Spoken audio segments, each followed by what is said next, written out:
Veli Podcast, the #1 Kenyan music podcast. Mambo vipi everyone, karibu to Veli Podcast, the #1 Kenyan music podcast. Na today we have a guest in the building. Nitacha the guest introduce.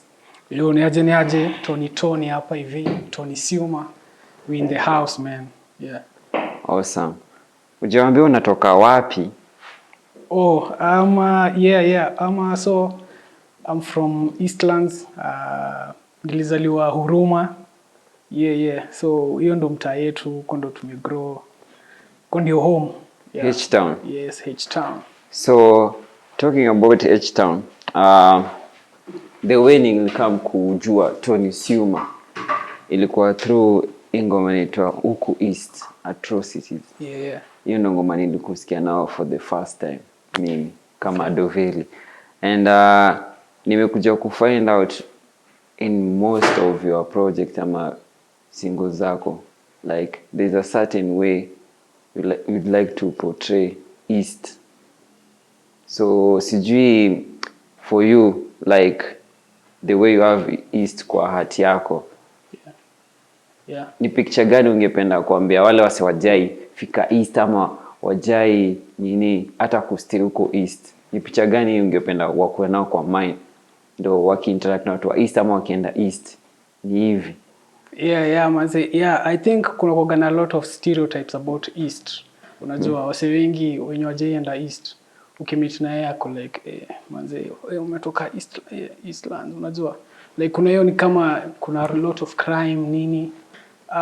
In reality it's not like that. Yes, kuna crime, but for me East inakuwa ni place yenye mazee kuna a lot of smart people, talented people, but una get the opportunities, they are quite limited, una get. So like you have to really work hard ku achieve kenye unadai kwa life. So for me hata ukisikiza most of my songs more na communicate about East mostly in a positive way, but pia at the same time pia lazima pia to communicate about pia vitu zingine pia zenye zinaendelea. For example like the Huku East, lazima to talk about the atrocities, the way makarao wana madama youth, unajua.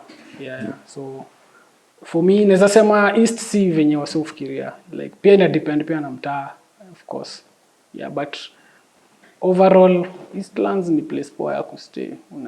Ni vibe inakuanga poa sana. Yeah. Okay. Niko nataka kujua 2018 uli drop Kunta Kinte. Yeah. Before that kuna any project ama ilikuwa before then sikuwa nimedo any project like an EP, but I had released 2 singles and a few collaborations. Okay. Yeah. So ndo ukakama kwa release 2018 Kunta Kinte. Yeah. Kunta Kinte, mbona ulitea project Kunta Kinte? Okay, nilitea Kunta Kinte because of like ukienda ucheck history ya the Kunta Kinte. Uko hivyo States, he was a slave. So walikuwa wanatry kumpea jina Toby, like ya slave owner. Slave owner alikuwa anatry kumuita, but alisustain zile roots zake za Africa. So aka maintain ata stick on na jina Kunta Kinte. So hiyo motivation ndo ilifanya nikaita project yangu hivyo. Hiyo time if you can remember well, bado kulikuwa na some debate about story ya Kapuka and hip hop, you know. So I felt like wasenga alikuwa ananishow manze you should do something in mainstream ita get to other audiences, but for me napenda Kenyan hip hop. Hiyo ndo sound me identify nayo. So yeah, so that was the motivation behind the title Kunta Kinte. Okay. Yeah. So kwa hiyo project kuna Mboka Ni Mbekse, the remix now. Yeah. The original version ulitoa hadi ulishutia vida. Yeah. But in the project kuna remix. Niko nataka kujua mbona uliona the #1 chief rocker as the best guy ana fit kufanya hiyo remix? Okay, for me before hata nianze ku record music, Chief Rocker nilikuwa namjua, like nilikuwa na unajua na wala so unacheki una rate kwa hip hop scene. So like when I did the Mboka Ni Mbekse song, ilidu refresh. So akaisikia gayo ngoma, akani hit up. And I told him like si tunaweza fanya tu remix because I'm working on a remix. Niweke kwa EP because that time I was working on the EP. So nikaona why not? Plus alikuwa amerecord tu verse yake. Hiyo verse yake alikuwa pre-record tu kitambo. I think your time kuna some sort of releases alikuwa na do based on other people's songs. I think initially was planning to do that, but tukafeel na producer like we can just do it like a remix, and tuweke part of the EP. Na leo kwanza napendanga vanya naingianga nayo verse yake. Manzi nakwambia lit jua hadi producer wangu alisikianga, mimi sikuwa nimesikia. So hiyo time nenda kwa studio kurecord, ananiambia you better come correct. The number one chief rock amefanya ile kitu. So ningependa kujua venye uli release kwanza 2020 we release the glass ceiling. And kuna very one notable artist uli work naye anaitwa Jess. I've always wanted to ask you, ulimtoa wapi? Because vocals zake man, ni solid na ziko golden sana. So Jess ulimwokota wapi? Okay, so Jess nilimeeting nikiwork na there was a producer anaitwa Alvin. I was working with him. So hapo ndo nilimeeting Jess. They were working together. So tukadu collaboration with Jess, nikafeature on her song. And that time I was really looking for a vocalist. So nikam hit up, nikam show ndakuwa na record. Nikam come through and we did our thing kwa glass ceiling. So Tonny Syumah ni jina inajulikana hapa nje, and when you release a project, I'm sure there is always expectation like how the project will sound, who is featured. But for you nimeona hauna woga like when it comes to features, because I've always seen you una work na wase wako talented but hawajulikani. Unacheki? Facts. So ningependa kujua mbona umechukua that sort of way when you're doing most of your projects. For me inakuanga vibe, unajua when you're making the music una feel the vibe, una get.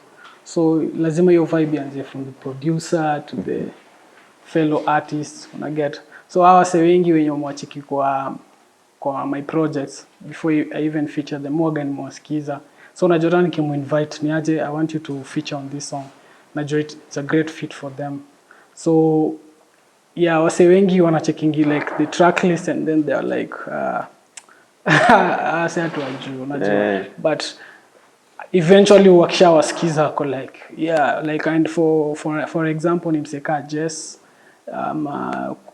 pia kuna boy Tonny Buku, we went to high school together. He's also a singer. So kwa hiyo glass ceiling nilikuwa nataka kuwork mostly na singers because wanisaidie tu ku communicate the message that I was trying to get out there. Hiyo ni fresh sana. Na sasa tukitoka like tunaona 2018 2020 ndio tena ukadrop, ulikuwa hapo na 2 years, but in between ulikuwa na drop 2 singles. From 2020 ulichukua like break 1 year, like hatusikie anything from Tonny Syumah, no singles, nothing. Hata Tonny Syumah hata kwa socials hayuko, like ulikuwa tu umepotea. So ningependa kujua hii phase yenye ulichukua ukatulia, alafu ndo like ukarudi like umerudi back with an EP. Ulichukua to work on the EP ama ilikuwa tu for other reasons? It was for other reasons. Your time 2020 after nimework on the glass ceiling, I think I released like two singles. Yeah, but hiyo time nilikuwa space ingine yenye sikuwa na feel very comfortable doing music as an individual. Yeah, and unachikika for instance your track yangu ya Mboka Ni Mbekse, like nikisema hiyo stuff Mboka Ni Mbekse, at that time Mboka yenyewe ilikuwa Mbekse for real. So I also have another career pale vo nje yenye pia nilikuwa na try kui get going. Yeah, so at that point nilikuwa na feel things were not working out for me as an individual. Unajua ile design unaangalia unacheki where do I want to be in so and so years, unajua kitu kaa hiyo. Yeah, so nilikuwa na aspects different za life, nikaona the best thing I could do, and then ilikuwa ile time yenye COVID ndio ilikuwa imeanza kustruck. Nikateka as an advantage tu, nikasema let me lay back, yani chill out, and then when things zita feel right, and finally I think vitu zili work out. Now after the 1 year of break and silence, umerudi now officially 2022 umetoa an EP Nairobi. Yeah. And kwenye album cover art umeka actress wa the hit series Money Heist. So ningependa kujua like ulikaje ukasema like nikieka hii ndio ita represent the real story about EP. Okay, your cover art, your cover art like unacheki Nairobi, ukicheki ukienda hata YouTube usearch the word Nairobi, zile ma songs ziko zinaitwa tu Nairobi ni mob, kuna ma projects zinaitwa Nairobi mob, so like I think pia Basa kuna project inaitwa Nairobi. So kuna different types of Nairobi, and unaona. So like I felt like nikipiga tu picha ya Nairobi niweke pale hivyo like the city. Itakaa tu the usual thing, unajua. So and nilikuwa fan wa hiyo series, and I felt like Nairobi, let's just put her there. So initially nikishow the producer that idea akuwa 100% into it, but the moment alimake tuko like wow, yeah, this one will work. So ilikuwa tu Nairobi, but she has nothing to do with the EP. Yeah. Oh, yeah. Awesome. Niko nataka tu kujua idea yako like uliona like hii ndio nikiweka, because obvious hiyo ndio ilikuwa character name yake kwa hiyo series, but yeah. I just want to know like imagery picture yenye ukiwa na. So tukiingia kwa hiyo project, unajua Tonny Syumah like umekuwa on and off na ukikuja like unakuja tu na vibes zako. So me by the way when niliona umetoa tracklist, hata iko nikujia kwa mind like kutakuwa na a drill song there. So ini swali nimeuliza hapa so many times, lakini like nilifeel okay, Tonny Syumah vena mjua jumping on kitu just because that's why unaona hata tracklist yake kitoka watu wako hapo ni tofauti, lakini uko na single ya drill. Ningependa like nini likupush like, because kuna time ulikuwa unaambiwa like fanya ngoma za commercial at least upate buzz, unacheki. Yeah. So ningependa kujua mbona uliamua lazima drill ingie moja hapo. Okay, so for me drill from the first time nilisikiza drill from wasewa UK kitambo, I think kitambo like 7 ama how many years ago. I've always been a fan of drill. Nimekuwa tu nikisikizanga drill. So when our singing walianza kuidu mazina wanaidu viproper, una get like there are some kids wanna do drill uko like wow, that's a very good song, unajua. Yeah, so nikaanza kusikiza drill ya Kenya, nikaanza kusikiza drill even ya US. So like I think one day nika hit up to the producer and to You Can Do It. Nika like, hey yo, unaweza sample ya beat ya drill. Ilikuwa tu I think it was last year around time kasa April. Unaweza sample ya beat ya drill. Yeah, ako like yeah, say no more manze. Akantumia hiyo beat and I was like yeah. So nikianza kurap, I think kuna some type of rapping inakam na drill. Yeah. to me it was not a priority to me. Like nilikuwa na feel hizo beats, unajua the drums and everything. So hapo ndo tu nili create Nairobi, and then when nika feel let's do Nairobi your time. Yeah. Okay, awesome. Glass is the ceiling. Nelson Nelson Cryptic. Yeah. Aliwa ngoma ngapi hapo? Okay, the Glass Ceiling ilikuwa produced by Nelson Cryptic, but mixed and recorded, mixed and mastered by RS66. Oh, so ni ngoma ilipitia studio mbili tofauti. Yeah. So Nelson really work on the beats, and then RS akatu record na akatu mixia. Okay, so because now kuja kwa Nairobi ilikuwa recorded at DHC. Yeah. Nilikuwa nataka kujua because DHC is Dandora Hip Hop Culture. Hip Hop City. Hip Hop City. Yeah. Or ina stand for city. Dandora Hip Hop City. Yeah. Na ni project ya Juliani. Yeah. Okay, so nilikuwa nataka kujua ndo uende record huko. Ilikuwa ni partnership ama how did it come to be? Okay, so the first time nilienda DHC ilikuwa last year pia around this time. So kuna huyo artist nimemfeature anaitwa Okeno. Alikuwa anadai kunifeature kwa album yake. So I went there, tukarecord, nikacheki unacheki what they are trying to do kwa DHC ni ku empower my youth and everything.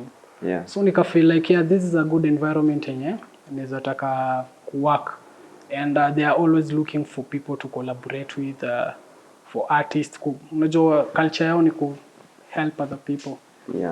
Yeah, so nika feel like this is great. Nika meet so the guy that recorded the project, Vosti no ID, and tukaanza kurecord, and then hiyo time unajua nilikuwa na stay karibu na hapo B, nilikuwa na stay tu near hiyo time, so ikakuwa tu kitu ya mbio kurecord, and then the verses I had to send them out, so waende waji record.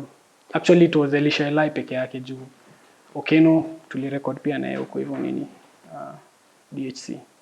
Okay. Yeah. So nilikuwa nataka kujua DHC the way ulifanya project huko, like kuna watu wanaangalia because una rep H-Town, ndio? So obvious wana work na watu wa D pekee ama anyone can walk in as long as like umeji express and ume communicate proper like what you want to do with their space? I think anybody can walk into the so you know specifically for people in. I don't think so, like siko very engraved in the project, but I feel like it's open for everyone. Like hiyo time nilikuwa huko hivyo ninge pull up to any time, and tunafanya tu stuff yetu. Yeah, so it's open for everyone. Si lazima kumetoka Dandora ama Eastlands ama, you can just go there and work with some great people when you're huko hivyo. Yeah. Okay, umetaja Elisha Elai na umemficha kwa the EP. Yeah. But let's talk about hiyo ngoma umefanya naye. Vile niliona tu jina yake kwa tracklist. Kwa mind yangu ili hit tu Huruma tu Dandora. Nikasema Tonny Syumah kwanza anafaa tupatie remix ya Huruma tu Dandora. Since bring Elisha Elai kwa picture. Unaona ni kitu inaweza happen ama? Yeah man, everything can happen man, like anything can happen, like ni actually tuseme kweli that was the initial plan. Ni alikuwa co-featured kwa different song. Yeah, but that song nika feel like I meet zile like the stipulations nilikuwa nimeset za EP, so nika feel acha tu tufanye track nyingine. So hiyo track ya Loki nilikuwa nataka bring that different energy, unachekio style yake different ya kurap. Yeah, because I felt like Loki the way nili approach ilikuwa very chill like unacheki ni song tu ya kuchill. So nikafeel Elai kama a rap nini afanye his own thing, ata ipea different perspective, and ni exactly what he did. So iswale next time unijibu nitakujibu ase Tonny Syumah kutoka hapa juu umekuwa tunakuona umepotea uko on and off. Sasa tunataka kujua Tonny Syumah na Nairobi amerudi ama tena expect after 2 years tena utoke tena na wasi wengine? Okay, for me naweza sema hivi like the music that I do for a different reason. But among my goals sahi ni ku release music consistently, and from May this coming next month nataka kuanza kurecord another project. Yeah, so definitely I'll try to be consistent, and hiyo ni kitu moja important yenye I felt like the reason hata nilichill for a while. I felt like in the past ilikuwa ngumu, ilikama ikakuwa hard sometimes for me to be consistent, but I want to do it, and the way na feel sahi, the way ile vibe yenye niko nayo sahi, I want to do it man. Juu hiyo time yote yenye sikuwa na do music, sikuwa the same individual. Nilikuwa na feel tu kitu ina lack kwa life yangu, unajua. So sasa niko na feel tu poa sahi. Wase wengi walikuwa wananihala, manze niaje, manze music, is there anything new? So ikafika point alafu niko na feel vibaya juu kuna hadi ma bloggers walikuwa na post like yo this and this, so I was like wow, na sina kitu. So nikafeel yeah, but looking forward I think nataka kutry kuachieve your goal ya ku release music consistently. Na pia like I have to be careful to make music yenye mimi mwenyewe na feel like this is why I do music. Unajua there are different people kwa kila mtu kuna different reason yake ya kufanya music, unacheki. Yeah, but for me I do it for the fans, like I don't wanna come the first. Yeah, alafu hiyo story nyingine ina follow. Yeah, no ushajisema mwenyewe, if you're doing for the fans, unajua ma fans wakianza kusikiza wanataka zikuje, wata consume tena, wataka kingine kama umefuatilia na gani nyingine next. So Tonny Syumah, asante sana to come to Veli Podcast. Yeah, thank you for having me. Yeah, karibu tena anytime. It's been long. Tumepanga hiki kitu since huko kutoka Kunta Kinte. Yeah. Na saa hii imehappen. Nimeshukuru umepull through. Na pia wase wameona Tonny Syumah in flesh. Bana juu. Unakujanga kwa umepotea. Lakini so umecome through, umetuambia saa hii consistency lazima ikue. Ndio at least juu muziki yako na hatuwezi ongelea ati if it inafai consume manini yenyewe inajiongelesha na inajisema yenyewe. Yeah, so ningependa sahi ujiplug wenye wanaweza get muziki zako, na kwanza tuambie kwa nini muziki kidogo tu ndo tunapata kwa DSP ati muziki kiasi juu I think Kunta Kinte pekee ndiko huko. Glasses the ceiling I think DSP digital nini? Oh, digital platform. You sure? No. Nini Glasses the ceiling I think ni one song naonanga. Wapi kwa Spotify? No, ni project mzima. Iko hapo? Yeah, ziko. Glass ceiling na Kunta Kinte zote ziko I think in all. Most if not all, but Spotify I think iko, iTunes iko, easy Boomplay, they are there. I think you need to check them vizuri. Yeah. Okay, ndaangalia because last time I was there nilikuwa napata only one single from Glass Ceiling. Only one. Okay. Yeah. So utajiplug ambapo utaget muziki yako na pia unaweza connect na wewe social. Okay, yeah man. So this is Tonny Syumah. You can reach me on Facebook. It's Tonny Syumah, of course. My music unaweza ipata YouTube, Spotify, iTunes at Tonny Syumah Radio. I'm at Tonny Syumah too. Yeah. I think I'm Tonny Syumah too everywhere basically. Shukran sana. So, ladies and gentlemen, tune into the frequency of Tonny Syumah Radio right here on Veli Podcast, the #1 Kenyan music podcast. Make sure you check us on Twitter at Veli Radio, Facebook and Instagram is at Veli. Facebook, hit the subscribe button and also turn on the notification button to get notification as soon as we drop. Until next week, same time, inshallah, let's meet again. Veli Podcast, the #1 Kenyan music podcast.